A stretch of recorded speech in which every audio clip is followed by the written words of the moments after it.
Assalamu alaikum student mathematics 4024. Welcome to Maths Guru. I hope you all are fine. I am fine too, alhamdulillah.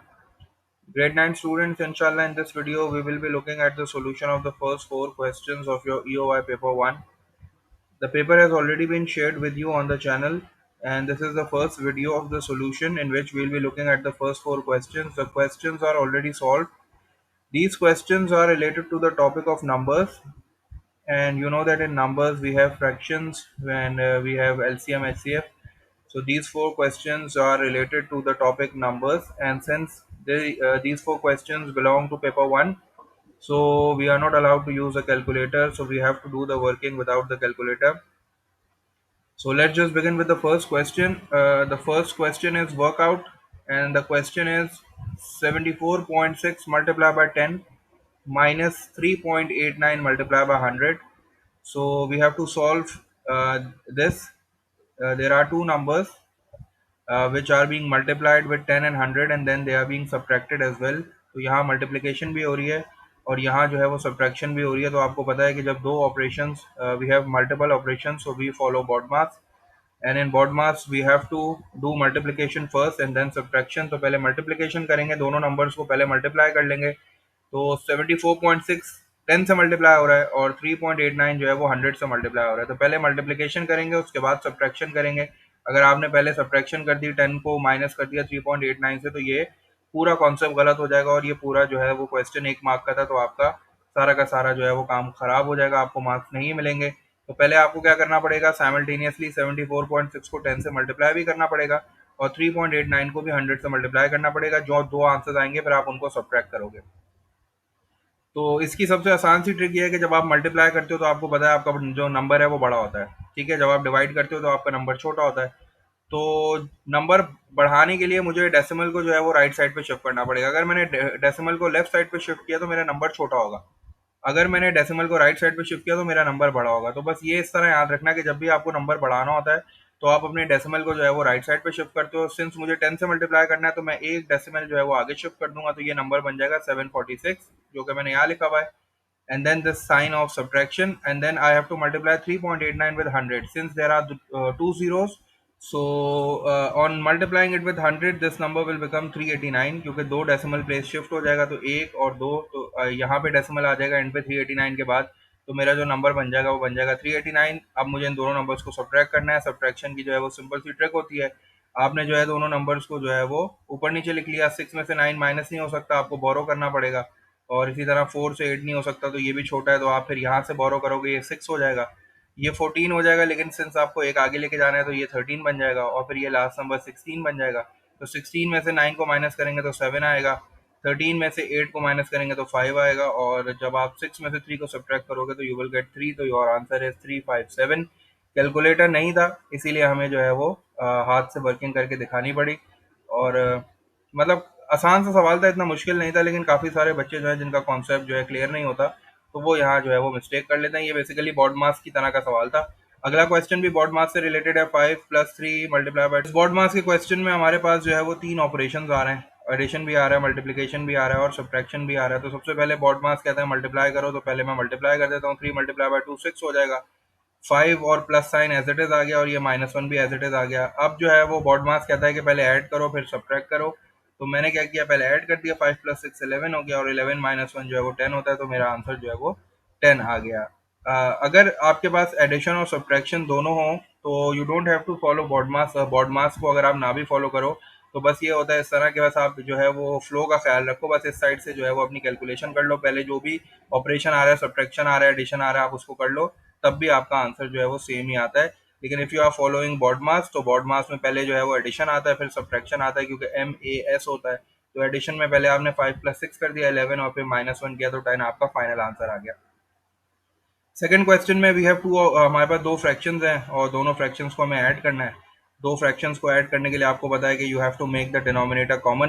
तो common denominator बनाना पड़ेगा, same denominator बनाना पड़ेगा। तो 7 और 5 है, तो 7 और 5 को मैं 35 बना लेता हूँ।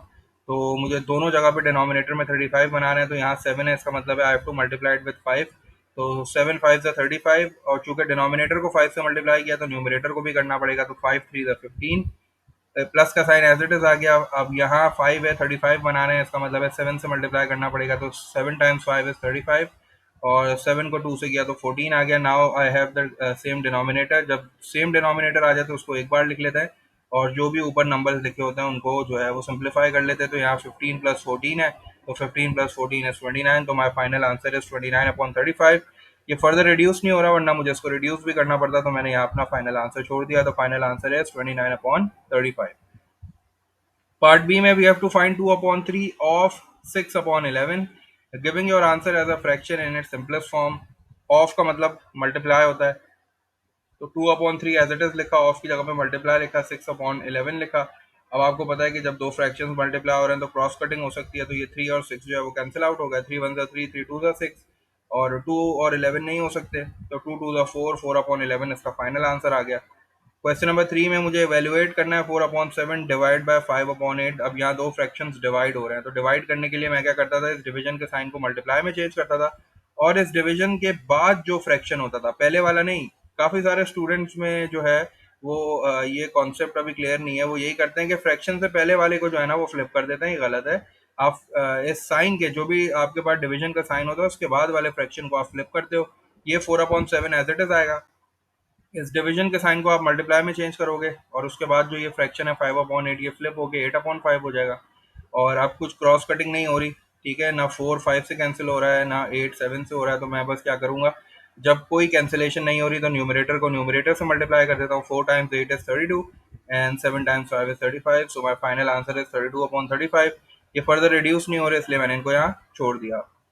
पार्ट बी में कह रहा है इवेल्युएट, ये स्क्वायर रूट का साइन है, क्योंकि यहाँ आपको कोई नंबर नजर नहीं आ रहा है, इसका मतलब है ये स्क्वायर रूट है। स्क्वायर रूट ऑफ 64 माइनस, यहाँ आपको 3 लिखा हुआ नजर आ रहा है, इसका मतलब है ये क्यूब रूट है, तो क्यूब रूट ऑफ 125।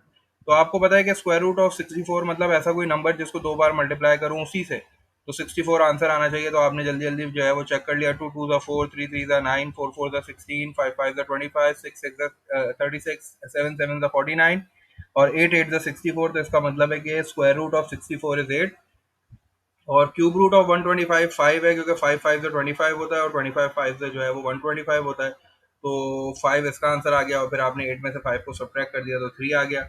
ये बगैर कैलकुलेटर के करना था, इसीलिए जो है वो इस तरह के क्वेश्चन को करने की ट्रिक यही है कि आप कम से कम जो है वो शुरू के 20 नंबर के स्क्वायर्स और स्क्वायर रूट याद कर लो, शुरू के 10 नंबर के क्यूब और क्यूब रूट याद कर लो, तो इस तरह के क्वेश्चन आपसे बड़ी आसानी से हो जाएंगे।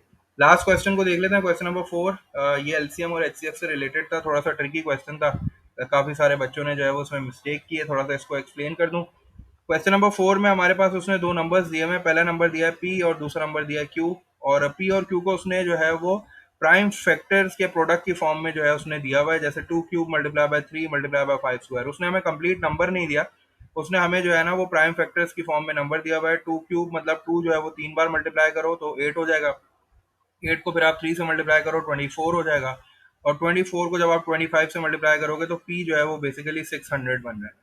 ठीक है, आप मतलब इसको आपको करना पड़ेगा क्योंकि बगैर कैलकुलेटर के, क्योंकि इसमें जो है इस क्वेश्चन को दो तरीकों से सॉल्व किया जा सकता है, मैं दोनों तरीके डिस्कस करूंगा आपके साथ। कुछ बच्चे जो है इसको ट्रेडिशनल तरीके से सॉल्व करते हैं, जैसे नंबर निकाल के हम एलसीएम निकालते थे, और कुछ जो है ना वो थोड़ा सा नया तरीका है, वो मैं आपसे आपके साथ भी शेयर कर लेता हूँ, हो सकता है आपको वो आसान लगे तो उससे कर लेना। क्यूज ने एक नंबर दिया हुआ था 2 multiply by 3 square multiply by 5, जब आप इसको मल्टीप्लाई करोगे तो आपके पास आएगा 90। ठीक है, तो आपके पास जो दो नंबर्स हैं पी और क्यू, वो बेसिकली पी जो है वो 600 है और क्यू जो है वो 90 है। उसने आपको प्राइम फैक्टर्स की फॉर्म में, उनके प्रोडक्ट की फॉर्म में उसने आपको नंबर दिया है। फर्स्ट पार्ट में आपसे कह रहा है find the highest common factor HCF of P and Q. Highest common factor आपको निकालना है। ठीक है, हाईएस्ट कॉमन फैक्टर की ट्रिक क्या होती है कि आप उन दोनों का जो है वो एलसीएम निकालना शुरू करते हो, और आप ये देखते हो कि सेम नंबर से दोनों को डिवाइड होना है। जहां सेम नंबर से डिवाइड नहीं हो रहे वहां आप रुक जाते हो। तो आपको आप एचसीएफ निकाल रहे हो तो आपने प्राइम नंबर से ही स्टार्ट करना है, क्योंकि हम इस मेथड में सारे प्राइम नंबर्स ही रखते हैं। तो पहले आपने 2 से स्टार्ट किया, दोनों इवन नंबर से, तो 2 से हो जाएंगे 245 का, और 2 300 का 600। अच्छा, उसके बाद अब आपके पास है 45 और 300। अब ये 2 से तो नहीं हो सकते, क्योंकि 45 is not an even number, 300 is an even number, लेकिन ये 2 से नहीं होंगे। तो अब आप देखते हैं कि नेक्स्ट प्राइम नंबर आपके पास 3 है, तो क्या 3 से दोनों हो रहे हैं? हाँ, 3 से हो सकते हैं। 3 15 का 45 और 300 का 300।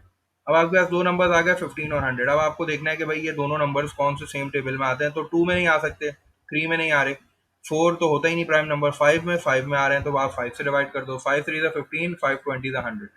अब आपके पास दो नंबर्स हैं 3 और 20, ठीक है। अब 3 और 20 जो है ना सेम टेबल में नहीं आते, इसका मतलब है आप यहाँ रुक जाओगे, और जब आप यहाँ रुक जाओगे तो आपका जो एच सी एफ आ गया वो आपके पास आ गया 2 × 3 × 5, ठीक है। अच्छा, 2 × 3 = 6 और 6 × 5 = 30, तो एच सी एफ आपका 30 आ गया। तो ये तो हमारे पास ट्रेडिशनल तरीका था जिससे हम निकालते हैं, लेकिन इससे एक आसान तरीका भी है जिसमें कम वर्किंग होती है। उसमें ये होता है कि you have to find the HCF of P and Q ना। तो अब आप इसमें देखो कॉमन कौन से नंबर्स हैं। कॉमन का मतलब होता है कि जो दोनों के पास मौजूद होने चाहिए सेम क्वांटिटी में, ठीक है, सेम क्वांटिटी में दोनों के पास जो है वो मौजूद होने चाहिए। तो अगर मैं टू की बात करूं तो यहाँ टू क्यूब है, मतलब टू जो है वो 3 टाइम्स है, और यहाँ जो है ना टू वन टाइम है, तो इसका मतलब है कि कॉमन जो है वो वन टाइम है, यहाँ भी टू वन टाइम है और यहाँ भी टू वन टाइम है, दो बार एक्स्ट्रा है। तो इसका मतलब है कि आपने जो है वो एच सी एफ निकालने के लिए अगर आप ये वाला मेथड ले रहे हो, ये वाला मेथड उस वक्त जो है वो फायदेमंद होता है जब आपके पास प्राइम फैक्टर्स के प्रोडक्ट की फॉर्म में नंबर्स लिखे होते हैं। तो बड़ा आसान मेथड है ये। अगर आपके पास इस तरह नंबर्स लिखे हैं प्राइम फैक्टर्स की फॉर्म में लिखे हुए हैं, तो एच सी एफ निकालने के लिए आप क्या करते हो, कॉमन तलाश करते हो, दोनों में कॉमन नंबर क्या है। लेकिन अगर आपके पास सिंपल ऐसे नंबर्स होते हैं 600 और 900, फिर ये वाला जो मेथड है ये जो है बहुत इजी है, इसी से जो है वो आप जो है वो फाइंड आउट कर लेते हो। लेकिन कुछ बच्चे जो है वो अभी भी इस मेथड जो है वो क्या करते हैं, दोनों को जो है वो सिंगल सिंगल ऐसे प्राइम नंबर्स की फॉर्म में लिखते हैं और उसके बाद फिर इस मेथड के थ्रू एच सी एफ निकालते हैं, क्योंकि ये आसान मेथड है। अच्छा, तो कॉमन की बात की मैंने, तो कॉमन टू आ गया, ठीक है। टू किस तरह आया, क्योंकि क्यू के पास भी एक टू है और पी के पास तीन टू है, तो तीन टू का मतलब है एक टू तो कॉमन आ गया ना। अच्छा, अब थ्री की बात करते हैं, तो यहाँ थ्री एक टाइम है और यहाँ थ्री दो टाइम है, इसका मतलब है थ्री भी कॉमन आ सकता है। लेकिन मैं दो बार नहीं लूंगा, थ्री थ्री सिर्फ एक ही बार कॉमन होगा, ठीक है, क्योंकि दो बार तो नहीं हो सकता, यहाँ तो एक टाइम है। अच्छा, अब मैं फाइव की बात करता हूँ, तो फाइव यहाँ भी मौजूद है, यहाँ टू टाइम्स फाइव है और यहाँ वन टाइम फाइव है, तो इसका मतलब है कि मैं फाइव भी ले सकता हूँ। इसके अलावा और कोई नंबर नहीं है, तो इसका मतलब है यही मेरा एच सी एफ आ गया। तो मेरा एच सी एफ अगेन 2 × 3 = 6, 6 × 5 = 30, यहाँ भी मेरा जो एच सी एफ है वो 30 ही आ रहा है। तो इसका मतलब है दोनों मेथड से आप जो है वो इस क्वेश्चन को सॉल्व कर सकते हो। ये वाला मेथड ज़्यादा इजी है क्योंकि मेरे पास जो नंबर्स थे वो प्राइम फैक्टर्स की फॉर्म में दिए हुए थे। अगर मेरे पास नंबर्स प्राइम फैक्टर्स की फॉर्म में नहीं होते तो फिर मैं यही वाला मेथड यूज़ करता, एलसीएम वाला मेथड, जिसको मैं फैक्टराइजेशन कहता हूँ, प्राइम फैक्टराइजेशन वाला मेथड है, तो इसी को यूज़ करता मैं, ठीक है। लेकिन since the numbers were already in the form of prime factors, तो मैंने फिर ये वाला मेथड यूज़ कर लिया। एच सी एफ का मतलब होता है कॉमन, तो आपको तलाश करना है क्या क्या कॉमन है। तो 2 3 5 यहाँ भी है, 2 3 5 यहाँ भी है। अब क्वांटिटी देख लेते हैं, यहाँ टू थ्री टाइम्स है, यहाँ टू वन टाइम है, तो इसलिए मैंने टू को वन टाइम लिया। यहाँ थ्री वन टाइम है, यहाँ थ्री टू टाइम्स है, तो मैं टू नहीं ले सकता, मैं थ्री को एक ही टाइम लूंगा। और यहाँ फाइव टू टाइम्स है, यहाँ फाइव वन टाइम है, तो इसलिए मैंने फाइव को एक टाइम लेके एच सी एफ निकाल लिया। नेक्स्ट पार्ट में कह रहा है find the lowest common multiple LCM of P Q and 21, give your answer as the product of prime factors. अब देखो ये खुद कह रहा है कि अपना आंसर जो है ना वो प्राइम फैक्टर्स के फॉर्म में दो। तो अब मैं ये वाला मेथड नहीं यूज कर रहा, क्योंकि इस वाले मेथड से तो मेरे पास जो है वो थोड़ा लेंदी वर्किंग हो जाती है, मुझे ज्यादा स्पेस चाहिए होती है, इसलिए मैं आसान वाला मेथड यूज कर रहा हूँ। जैसे मैंने यहाँ एचसीएफ वाला मेथड यूज किया ना, इसी तरह का एलसीएम वाला भी आसान वाला मेथड है, उसको भी देख लेते हैं। अच्छा, एचसीएफ में मैंने आपको बोला था कि I have to take the common, ठीक है। एचसीएफ में मैं कॉमन लेता हूँ, एलसीएम में मैं मैक्सिमम लेता हूँ, मैक्सिमम लेता हूँ, और मुझे कॉमन नहीं, मुझे हर चीज लेनी होती है और मैक्सिमम लेनी होती है। तो इस तरह इसको याद कर लेना कि एचसीएफ में you just take common, LCM में मैं मैक्सिमम भी लेता हूँ और हर चीज भी लेता हूँ, किसी को छोड़ नहीं सकता, ठीक है। तो मैंने क्या किया, मुझे किस किस का एलसीएम निकालना था, पी का, क्यू का, 21 का। तो पी जो है वो लिखा हुआ है 2³ × 3 × 3 × 5 और क्यू किस तरह दिया हुआ है 2 × 3² × 5 और 21 के मैंने जो है वो फैक्टर्स निकाल लिए 3 × 7। अब now since I have to take the LCM, अब मैंने बोला कि एलसीएम का मतलब है कि मुझे मैक्सिमम लेना है और मुझे सब कुछ लेना है, किसी को छोड़ना नहीं है, ठीक है। तो एलसीएम देखते हैं किस तरह आ रहा है। तो एलसीएम के लिए मैं क्या करता हूँ, देखो यहाँ भी टू है, यहाँ भी टू है, यहाँ टू नहीं है, कोई बात नहीं, मुझे कॉमन तो नहीं लेना ना, मुझे तो मैक्सिमम लेना और सब कुछ लेना है। तो यहाँ टू है और यहाँ टू क्यूब है, तो मैक्सिमम क्या हुआ, टू तो नहीं हुआ, मैक्सिमम मैक्सिमम टू क्यूब हुआ, तो मैंने टू क्यूब ले लिया। इट डजेंट मैटर कॉमन है कि नहीं है, मुझे यहाँ मैक्सिमम लेना होता है और सब कुछ लेना होता है। अब आ जाओ थ्री पे, यहाँ थ्री वन टाइम है और यहाँ थ्री टू टाइम है और यहाँ भी वन टाइम है, तो मैक्सिमम क्या हो गया, मैक्सिमम थ्री स्क्वायर हो गया, तो मैंने थ्री स्क्वायर ले लिया। चलो, अब नेक्स्ट नंबर मेरे पास क्या है, फाइव है, फाइव को देख लेते हैं। यहाँ मेरे पास है फाइव स्क्वायर, यहाँ है 5 की पावर 1 और यहाँ कुछ भी नहीं है, तो इसका मतलब है कि मुझे फाइव लेना पड़ेगा, क्योंकि फाइव एक बार भी हो तो मुझे लेना है।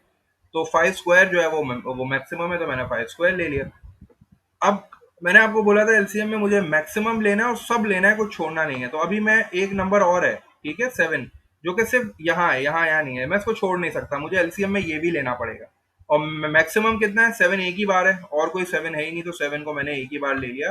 तो this is the required LCM, ये मेरा एलसीएम आ गया। इसको मल्टीप्लाई करने की जरूरत नहीं, क्योंकि उसने आपको बोला give your answer as the product of prime factors. तो ये इसका फाइनल आंसर हो गया।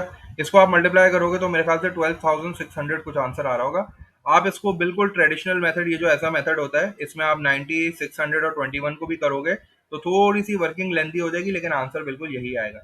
तो उसको बिल्कुल जो है दूसरे मेथड से भी अटेम्प्ट करना हो, मुझे कमेंट बॉक्स में बताना कि क्या आंसर आपका सेम आ रहा है।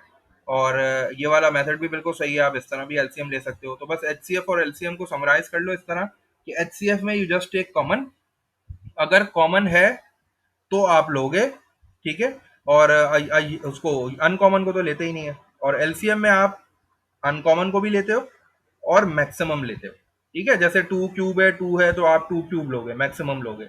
लेकिन अगर आप एचसीएफ में देखोगे तो 2 क्यूब और 2 है, तो मैंने सिर्फ 2 लिया है, ठीक है। तो ये दोनों में डिफरेंस है। तो इंशाल्लाह फिर और भी क्वेश्चंस इसी तरह सॉल्व करूंगा, तुम लोग के साथ शेयर करूंगा, ठीक है। So stay tuned with maths Guru, until then take care, अल्लाह हाफिज़।